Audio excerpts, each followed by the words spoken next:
Modified current mirror. जब हमारा लो current transistor की बात होती है तो जो हमारा आउटपुट करंट यानी कि जो ट्रांजिस्टर 2 पे जो कलेक्टर करंट आता है वो रेफरेंस करंट से थोड़ा डिफरेंट होता है।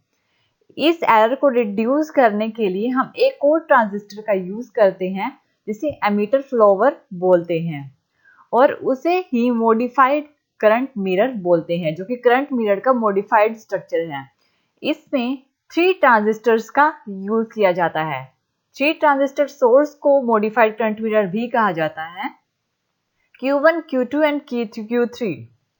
जो ट्रांजिस्टर 1 और ट्रांजिस्टर 2 यानी कि जो Q2 और Q1 है उसका जो बेस करंट है वो सेम होता है, लेकिन Q3 से दोनों ट्रांजिस्टर पे बेस करंट अप्लाई किया जाता है। जो बेस करंट होता है वो लेस डिपेंडेंट होना चाहिए रेफरेंस करंट से। इसका जो स्ट्रक्चर है वो सेम करंट मिरर की तरह है। डिफरेंस सिर्फ इतना है, देखो जो करंट मिरर था उसमें बेस से कनेक्टेड था, एमीटर से कनेक्टेड था। सेम मॉडिफाइड करंट मिरर में भी सेम स्ट्रक्चर है। वैसे ही रेफरेंस रजिस्टर से रेफरेंस करंट प्रोवाइड किया जाता है और यहाँ से हमारी आउटपुट आती है। डिफरेंस इसमें ये है कि यहाँ पे कलेक्टर और बेस के बीच में एक और ट्रांजिस्टर इंट्रोड्यूस किया जाता है जिसे ट्रांजिस्टर Q3 बोला जाता है। जो Q1 और Q2 का गेन होता है वो सेम होता है, जिसको β1 = β2 से डिनोट करते हैं, लेकिन जो Q3 का गेन होता है उसे β3 से सेपरेटली डिनोट किया जाता है। जब हम VCC सप्लाई प्रोवाइड करते हैं उस टाइम पे रजिस्टर के थ्रू जो करंट फ्लो होता है उसे रेफरेंस करंट बोलते हैं। ये करंट इस पॉइंट पे आके टू जगह पे डिवाइड हो जाता है। यहाँ से एक तो रेफरेंस करंट फ्लो होगा, यहाँ से ट्रांजिस्टर 3 पे कलेक्टर करंट फ्लो होगा। सेम यहाँ पे होगा, यहाँ से क्या होगा, एक इसका बेस करंट फ्लो होगा और ट्रांजिस्टर 1 का कलेक्टर करंट फ्लो होगा, जिसको IC1 से डिनोट किया गया है, इसको IB3 से डिनोट किया गया है। इस टाइम पे यहाँ पे जो वोल्टेज जनरेट होगी उसे बेस एमीटर वोल्टेज बोलेंगे, जिससे हमारा जो ट्रांजिस्टर 3 है वो ऑन कंडीशन में आएगा और एमीटर करंट फ्लो होगा। ये एमीटर करंट Q1 और Q2 को बेस करंट प्रोवाइड करता है, जो IB1 और IB2 से डिनोट किया गया है। यहाँ पे ये जो बेस करंट होते हैं ये इक्वल होते हैं एक दूसरे के, क्योंकि इन दोनों का जो इम्पीडेंस होता है वो मैच करता है एक दूसरे से।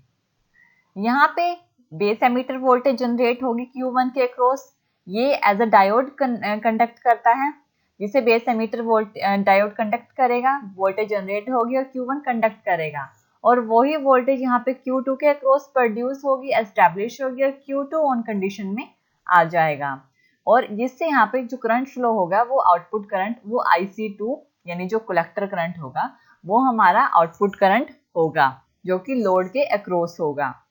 जो हमारा रेफरेंस करंट होता है उसको हम लेते हैं कि जो हमारी VCC सप्लाई प्रोवाइड की गई है -VBE3 जो थर्ड ट्रांजिस्टर की बेस एमीटर वोल्टेज है, और जो बेस एमीटर वोल्टेज Q1, इन दोनों की सेम बेस एमीटर वोल्टेज होती है, तो इसको VBE से ही डिनोट किया गया है, अपॉन R, ये जो हमारा रजिस्टर है इस रजिस्टर से, अपॉन R1। ये हमारा शो करता है रेफरेंस करंट को, जो हमारा रेफरेंस करंट फ्लो होता है। अगर हम इसमें किरचॉफ्स करंट लॉ शो करते हैं, जो कलेक्टर नोड है, यहाँ पे कलेक्टर नोड, यहाँ पे जो रेफरेंस करंट जो यहाँ से फ्लो होगा वो क्या होगा, एक तो हमारे यहाँ पे बेस पे करंट फ्लो हो रहा है IB3, और एक कलेक्टर पे Q1 के कलेक्टर पे करंट फ्लो हो रहा है IC1। इन दोनों का प्लस जो रेफरेंस करंट होगा यानी IREF = IC1 + IB3, जो कि यहाँ पे आया है, और जो बेस करंट है IB1 और IB2 plus IB1 plus IB2 = 2IB2 का रखा है। ऐसा इसलिए क्योंकि दोनों करंट इक्वल होते हैं, इसलिए इसे 2IB2 के इक्वल रख दिया है। IB1 इक्वल होता है IB2 के, और ये इक्वल है IE3 के, जो कि एमीटर से Q3 के एमीटर से जो करंट फ्लो हो रहा है वही करंट यहाँ पे आके डिवाइड हो रहा है। और जो हमारे पास एमीटर करंट होगा यहाँ पे वो शो करेगा 1 प्लस बीटा थ्री जिसका गेन शो करता है, ब्रैकेट में 1 प्लस बीटा थ्री IB3 जो बेस करंट यहाँ से जा रहा है इन दोनों का। अब इन तीनों इक्वेशंस को हम ऐड करेंगे। इनको ऐड करने के बाद क्या होगा, I reference current is equal to IC1 plus IB3। IB3 किसके इक्वल है, IB3 is equal to IE3 upon 1 plus IBeta3। इसको हम वैल्यू पुट कर सकते हैं IB3 की जगह, तो IB3 की ये जो वैल्यू हमने अभी अभी की है वो इसमें पुट कर देंगे, तो हमारे पास ये इक्वेशन आएगी। अब जो IE जो एमीटर 3 है वो इक्वल है 2IB2 के, इसको हम पुट कर देंगे यहाँ पे 2IB2, बाकी इक्वेशन हमारी सेम रहेगी। अब जो हमारा कलेक्टर करंट 1 होता है जो यहाँ पे है और जो कलेक्टर करंट 2 होगा ये दोनों इक्वल हैं, इसलिए C1 को C2 से रिप्लेस कर देंगे, जैसे यहाँ पे B1 को B2 से रिप्लेस कर दिया था।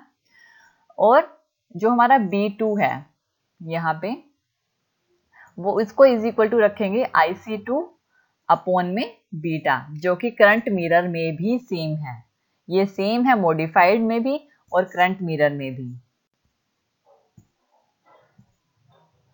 अब हमने इसकी वैल्यू पुट की तो हमारे पास आया है I REF is equal to IC1 की जगह IC2 पुट किया था प्लस 2IC2 अपॉन बीटा, यहाँ पे 1 IC2 अपॉन बीटा पुट किया था, beta root of 1 plus beta 3, यहाँ से बीटा यहाँ पे नीचे आ गया और यहाँ पे IB2 की जगह यहाँ पे IC2 आ गया यहाँ पे।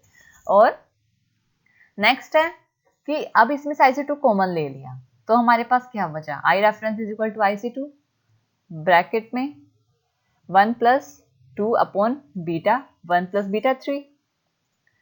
और जो हमारा आउटपुट होता है बायस करंट का वो क्या होगा, आउटपुट जो यहाँ पे आया है IC2 इज इक्वल टू जो I आउटपुट के इज इक्वल टू है वो क्या आएगा, I रेफरेंस अपॉन में 1 प्लस 2 अपॉन बीटा ब्रैकेट में 1 प्लस बीटा 3। और इस टाइम पे जो हमारी रेफरेंस जो हमने यहाँ पे शो की थी, जो हमारी रेफरेंस थी, इसको हम ऐसे लिख सकते हैं, जो I रेफरेंस है is equal to VCC minus 2VBE upon R1।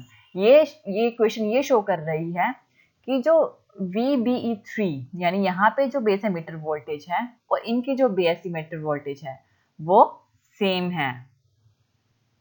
अगर हम ये एज्यूम करते हैं तो यहाँ पे क्या आएगा, 2VBE ही आएगा, बेस एमिटर वोल्टेज इन दोनों का प्लस हो जाएगा। और लेकिन जो हमारे 2 ट्रांजिस्टर करंट सोर्स होते हैं और जो 3 ट्रांजिस्टर करंट जो हमने अब किया है, ये जो हमारे इनकी जो रजिस्टर R होता है इसकी वैल्यू क्या होती है, लार्ज रखी जाती है अगर हम स्मॉल बायस करंट की बात करते हैं। लेकिन ये फेसिबल नहीं होता क्योंकि इससे क्या हो जाता है, कॉस्टली हो जाता है, cheap areas in term of cheap area ये कॉस्टली हो जाता है। और जो करंट सोर्स एम्प्लॉय होता है वो 0.3 मेगा एम्पियर मिली एम्पियर से 0.5 मिली एम्पियर तक होता है।